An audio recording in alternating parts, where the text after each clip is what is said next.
No te quedes fuera. Conversaciones de minería y energía con Nancy Pérez y Pamela Chávez. Cada martes y viernes a las 15 horas. Recursos con perspectiva. Recursos con perspectiva. Somos divoxradio.com.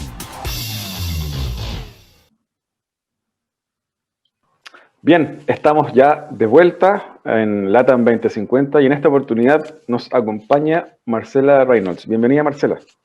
Hola, ¿cómo están? ¿Cómo va? ¿Que todo bien? Bien, muy bien, gracias por aceptar la invitación. Bueno, Marcela es publicista en las áreas de dirección creativa, planificación estratégica, en agencias de publicidad en México, en Brasil, en Chile, en Estados Unidos. Es creadora de Be Curious, es una empresa de observación etnográfica. Vamos a estar conversando sobre ello. Ha hecho diversos trabajos para distintas empresas en estos países. Además, también ha tenido alguna participación en universidades, en una chilena, de hecho, Adolfo Ibáñez, en Santiago, y estudios etnográficos para diversas empresas y autora del libro Observación etnográfica para marcas y nuevos negocios. Marcela, bueno, yo te conocí por tu trabajo. Siempre acá teníamos un grupo que nos interesan mucho estos temas y era un libro clásico al revisar, producto de que hubo un periodo en que estuvo muy en boga el tema de la observación etnográfica. Siempre partimos comentando un poquito de historia del invitado, así que tal vez comentan un poco sobre cómo fueron las vueltas de la vida que te llevaron finalmente a la observación etnográfica. Ok. Bueno, gracias por la invitación y es mutuo el seguimiento y la admiración, Yo trabajé como publicista en el área creativa, en agencias de publicidad. Yo era copywriter, o sea, la persona que genera la idea creativa. Y como publicista, como creativo, te llega un brief. Te dicen, por favor, convencer a las mujeres de 30 a 50 años que compren este nuevo detergente. Y como creativo tenés que crear algo que sea persuasivo, que genere esa preferencia por esta marca y este producto. Y trabajando en eso, me di cuenta de que incluso para la creatividad tenés que tener mayor conocimiento del otro. Una mujer de 30 a 50 no tiene nada que ver una con la otra. Y quería que me contaran más sobre esa mujer a la cual yo le iba a hablar, le iba a persuadir. Empecé a dar cuenta que incluso en la creatividad no me resultaba útil tener datos de edad, de dónde vivía, si tenía buena situación económica o no. Eso no te genera nada y no te estimula a decirle nada persuasivo. Y justo pasó que vino un inglés, Jonathan Daly, a quien le dedico el libro, de Inglaterra a Chile para trabajar el tema que estaban en competencia. Procter y Unilever estaban muy fuertes en Latinoamérica. Siempre lo han estado, pero esta vez estaba más fuerte aún. Y traen a Jonathan, y Jonathan empieza a trabajar en la agencia donde yo estaba siempre y me dice, anda a hacer etnografía. Entonces que los ingleses en los años 80 ya hacen observación etnográfica y Jonathan venía de ese periodo. Entonces le digo, Jonathan, ¿qué es eso? Y me dice literalmente, elígete a 5 mujeres y pásate el día entero con cada una de ellas. Y yo me acuerdo que le digo, Jonathan, ¿qué hago? Me dijo, conversa con ella. Yo no lo podía creer, que me estuvieran mandando a la calle, que me pasara todo el día con la mujer y charlara, que no hiciera más que eso, que no le preguntara nada. Lo hice, llego y le dije a Jonathan al 5.º día, ya lo hice. Bueno, ahora cuéntame en este orden todo lo que escuchaste, lo que echaste. ¿Cómo soy yo como mujer? ¿Cómo yo soy el lavado? ¿Cómo es mi familia? De cada una. Bueno, esa fue la primera vez que hice observación etnográfica y me encantó. Porque el conocimiento que tenés del otro es súper profundo, es real, y tenés un montón de conocimiento que jamás te hubieras imaginado, que te podría aportar en el hecho de generar lo que sea a futuro, crear una marca, crear una innovación, crear una campaña persuasiva. Entonces ahí aluciné y me di cuenta, y aparte que me encantó, el hecho literalmente de ir a la casa del otro y chusmearla y verla y conversar, me encantó. Y ahí me salí de publicidad. Yo ya había trabajado en México en áreas de publicidad, en Chile, en Brasil, Y me fui luego a Nueva York a trabajar con Jonathan, pero ya en el área de planning, ahí haciendo observación etnográfica. Y después me volví a Chile y ya me dediqué 100% a hacer etnografía. Y descubrí que es lo mejor que a uno le puede pasar en la vida. El conocimiento que tenés del otro, para los negocios, para las comunicaciones, hasta para las relaciones, el hecho sirve un montón, el conocer el otro en profundidad, en este caso estando con el otro. Así que ahí me dediqué 100% a hacer observación etnográfica. Hasta el día de hoy que me encanta. Marcela, en ese sentido, cuéntanos un poquito tus primeros pasos también en lo profesional, en este ámbito etnográfico. ¿Cuáles fueron tus primeros trabajos? ¿Cómo lo abordaste? ¿Cómo fueron esos primeros pasos haciendo este trabajo de observación etnográfica? La primera que me tocó fue en Nueva York con Jonathan Daly para AT&T. ¿Okay?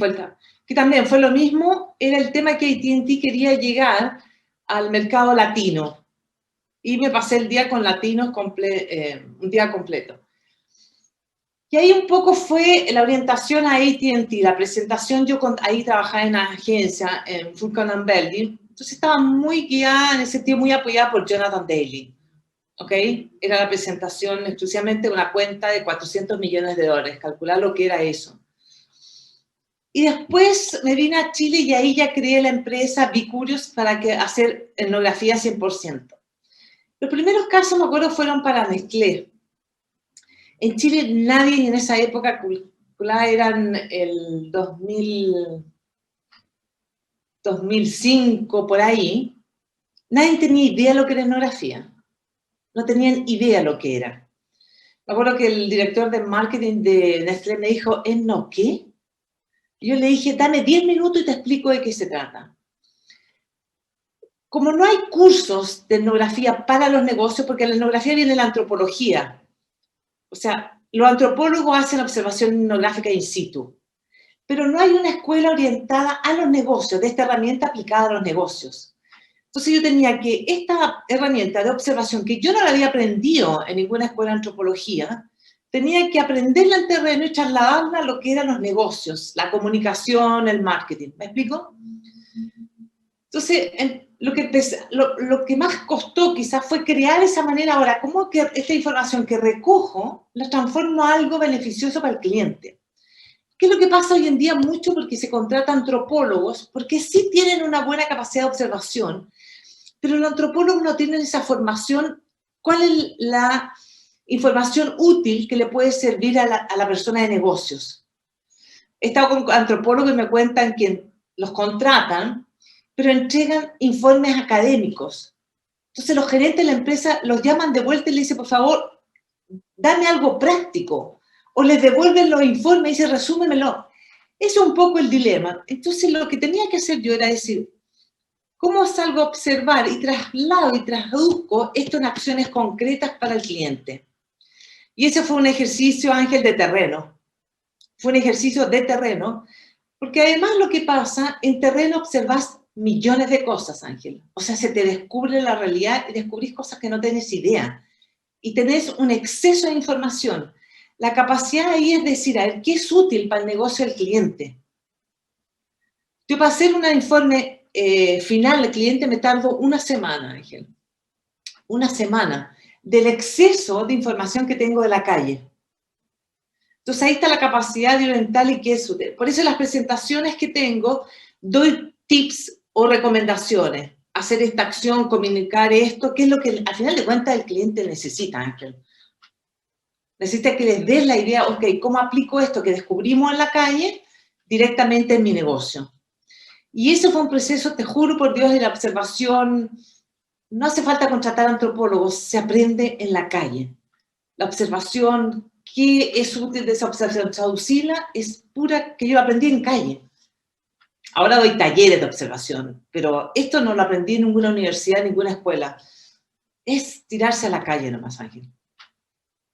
Marcela, y para profundizar en ese punto que está muy interesante, la transformación cultural es un concepto que hoy está en boga y se habla mucho de ello. a tu juicio, dada tu experiencia en la observación misma, ¿cuál es tu diagnóstico de la cultura que es propia de nuestros países latinoamericanos en el mundo de los negocios? ¿Cómo somos los latinoamericanos en el mundo de los negocios? Ahí Ángel, habría que hacer una distinción. No somos todos iguales. ¿Ok? Yo en lugares de Latinoamérica he vivido en Brasil, México, en Chile y Argentina. Y he visitado Colombia, Perú, Venezuela, he vivido en México también. Somos diferentes. De los que más conozco y quisiera mencionar es Argentina y Chile. Y te quiero dar el ejemplo, por eso a mí no me gusta cuando se hacen las segmentaciones estas por edades.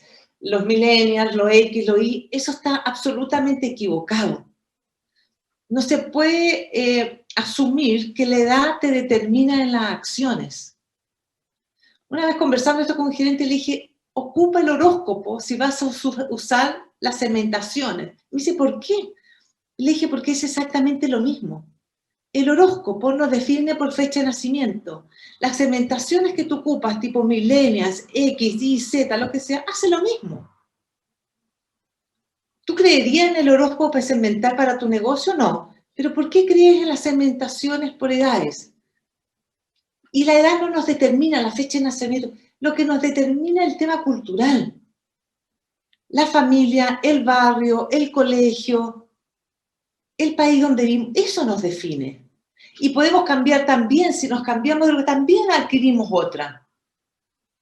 Por lo tanto, el valor está en la cultura. Por eso para mí la riqueza que tiene la etnografía es la observación de la persona in situ. ¿Dónde está su contexto? ¿Ok? Porque eso la determina. No siempre igual, no eterno, no lo voy a hablar de la misma manera, porque la edad sí puede cambiar en preferencia. Por lo tanto, si te digo, ¿cómo son latinoamericanos? No es lo más correcto hablar de un genérico. Te voy a dar un ejemplo ahora de Chile y Argentina que me ha tocado, porque me vine a Chile, me quedé atrapada, pero vivo en Argentina. Pero ¿cómo he visto las diferencias de comportamiento a nivel de business, de negocio, en ambos lugares? En Chile estamos escuchando todo el tiempo el tema del apoyo del gobierno, que el gobierno aquí, que las pymes, quise ofrecer incluso etnografía a las pymes, y me dijeron, no, tú sabes cómo son esta gente, que en realidad, que aquí, que allá. Era gratis el taller, para realmente salir a observar y decir, ok, ahora es diferente, mi negocio no está funcionando como funcionaba antes. Vamos a descubrir cómo es esto nuevo. Y fue toda una complicación, tú sabes cómo son, que aquí, que allá, que no sé qué, y algo nuevo. Lo que más necesitas hoy es buscar algo nuevo, tomarte de alguna herramienta nueva.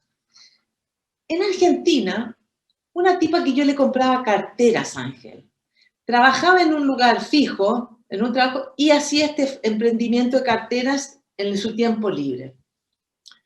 Acaba de anunciar, en plena pandemia, que renunció al trabajo fijo y se dedica a su emprendimiento. Ángel, vende carteras. No es ninguna primera necesidad. Otro amigo mío acaba de subir a Instagram el auto nuevo que se compró en plena pandemia y puso él, dice, esto no es ni Cristina ni Macri, es trabajo. Las diferencias culturales entre argentinos y chilenos es que los argentinos se sustentan en sí mismos, independiente de la realidad política del país. El argentino está acostumbrado a eso y no espera nada de él.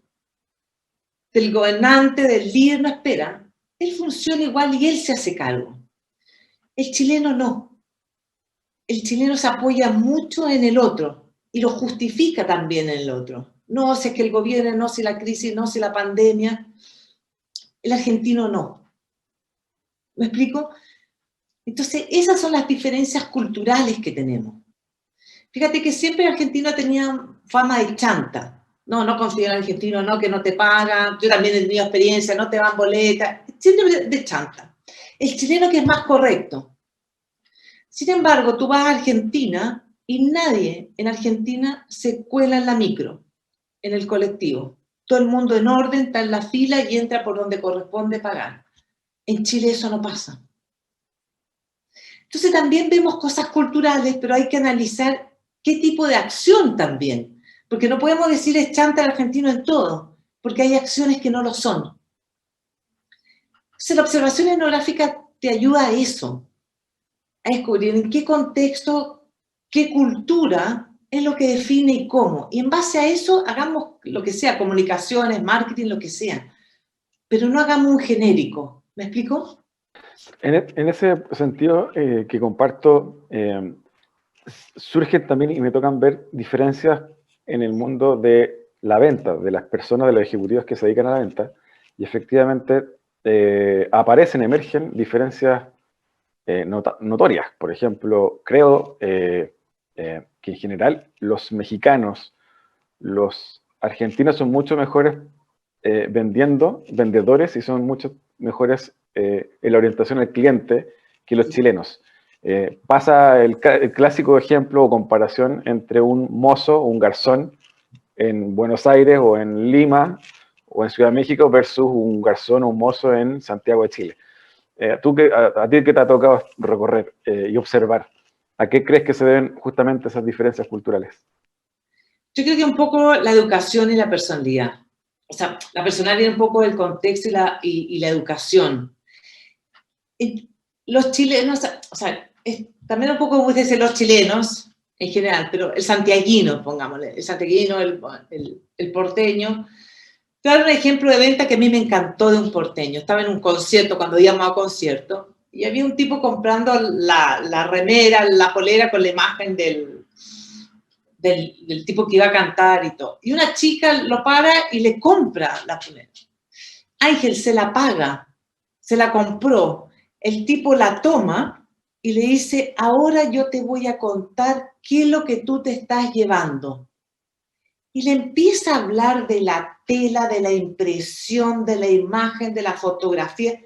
Ángel ya se la había pagado. Que yo dije, estos tipos son excepcionales. Porque a la larga le terminó dando un contexto y una cosa fantástica de la polera, que la tipa se llevó más que una polera. Se llevó toda una historia que no hacía falta que se la rotase. El tipo ya se la había pagado y ya le había pasado la plata. Pero ahí va, ¿por qué la diferencia? Porque al argentino le gusta hablar, le gusta contar la historia, le gusta la chacha. Entonces, al chileno no, es más concreto. Entonces el chileno lo saluda y le dice, hola, ¿cómo estás? Bien, ¿y tú? Es un tema de pregunta-respuesta. Bien, ¿y tú? Bien, gracias. ¿Cómo está la familia? Bien, la tuya, bien. El argentino tú le decís, ¿cómo andás? Ah, che, no te imaginas, che. Ni te cuento. Ese ni te cuento, tú puedes estar 20 minutos sin hablar porque el argentino en 20 minutos te va a contar todo. Entonces hay cosas culturales que tú me dices, ¿a dónde está la diferencia? Al argentino le encanta hablar. El chileno es más recatado. Yo digo, el argentino conversa, el chileno te da información. Sí, estoy muy bien, no, estoy re mal, no, la pega aquí. Yo creo que parte son temas culturales de educación. Ahí para mí es la diferencia. Y nos vamos contagiando, porque es lo que se dice, la cultura es que nos vamos contagiando entre nosotros. Si tú me dices, ¿a dónde está? Yo creo que es el contexto que nos determina. Y vamos aprendiendo la familia, vamos aprendiendo los amigos y todo eso. Y ahí se va instalando. Marcela, y en esa línea, este concepto que te mencionaba hace un rato de la transformación cultural en las empresas, que es donde más se está dando hoy, producto de la transformación digital, ¿cómo lo ves? ¿Cómo lo analizas? ¿Cuál es tu visión al respecto? Hay una cosa que por experiencia descubrí, Ángel, porque siempre los clientes me pedían una observación hacia afuera, por así decirlo. Me decían, Marcela, ¿por qué no vas a ver por qué no vendo? Y la hipótesis era, la competencia tiene mejores precios, la competencia lo está haciendo afuera, o el mercado, o el consumidor, que me gusta decir la persona, no el consumidor. Algo pasa afuera. Por experiencia me empecé a dar cuenta que siempre había un problema interno en la empresa. No era hacia afuera. Entonces ahora, incluso en las charlas, les hago ver y doy los ejemplos de los problemas internos. Y pasó, por ejemplo, en un caso que me tocó en Paraguay, te cambié, el cliente me dice, ¿sabes qué? Yo creo que no estoy concretando negocios porque la competencia tiene mejores precios, tiene mejores diseños y todo. Yo me acuerdo que le dije, ¿por qué no me dejas observar adentro y no vemos, bueno, el problema estaba adentro, ¿ok? Si tú me dices el cambio cultural, la transformación cultural, yo lo dudo, Ángel. Yo creo que es más un cliché. Y es más, las diferencias para mí de una empresa con otra no están en el mercado, Ángel. Está en la cosa interna, el tema interno. Porque al final son personas las que deciden. Si las acciones están en base a las personas, no es la tecnología por sí sola lo que nos resuelve las cosas. La Big Data hay una selección de esa data que lo hace una persona. Entonces, útil la Big Data depende. Si hago una buena selección de esa Big Data, o si la manera de buscar esa Big Data está bien determinada según la persona como lo hace. Entonces, tendemos, que yo creo que es el error, a considerar que hay algo externo, incluso tecnológico, que nos resuelve o no. Pero siempre va a haber una persona detrás. Y esta transformación cultural no es tal. Porque depende de las personas, Ángel. Y cambiarlo cuesta muchísimo, y más las empresas, y más aún para mí las grandes empresas. Porque hay mucha gente al interior de grandes empresas para mí que está para cumplir. Porque no tenés mucha injerencia tampoco. La observación etnográfica se tarda alrededor de 45 días. Y los ejecutivos me dicen, Marcela, en una semana con un focus group ya tengo los resultados y ya puedo informar al director. Y ellos me cuentan que hay ejecutivos que están para cumplir. Porque las empresas son tan grandes que mucho de lo que tú hagas que no influyen. Y hay menos compromiso. A diferencia de las pymes, a diferencia de los emprendedores. Son más ágiles, están más cercanos unos con otros, el poder que tienen internamente es más escuchado, es más participativo. Entonces, esta transformación cultural yo la dudo. Ahí viste en un punto, Marcela, que te quiero preguntar, porque es interesante, dado que nosotros nos toca ver empresas corporativas grandes que quieren hacer innovación abierta, por ejemplo, esto de vincularse con startups, con emprendedores. Okay. Algunos de ellos buscan esto de que ese vínculo con ese emprendedor pueda, comillas, ayudar a transformar la cultura hacia dentro de la corporación, una corporación grande. ¿Cómo lo ves eso? Ángel, vos estabas en empresas grandes. Yo una vez hice un estudio etnográfico a Kimberly Clark y le hice ver lo mal que estaba la comunicación hacia afuera. No tenía nada que ver con la realidad del país que se quería comunicar. Y me dice, sí, no, si es que sabemos, pero es que nos mandan desde la oficina central. Dije, pero tú sabes que estoy equivocado, sí, pero decirlo. Y me dice, ¿le puedes decir tú? Fue literal, Ángel. Digo, pero ¿por qué yo? Es que a nosotros no nos escuchan. Esas dinámicas, que son la realidad de las grandes empresas. Está todo determinado y los ejecutivos al final de cuentas no tienen mucha voz y cumplen.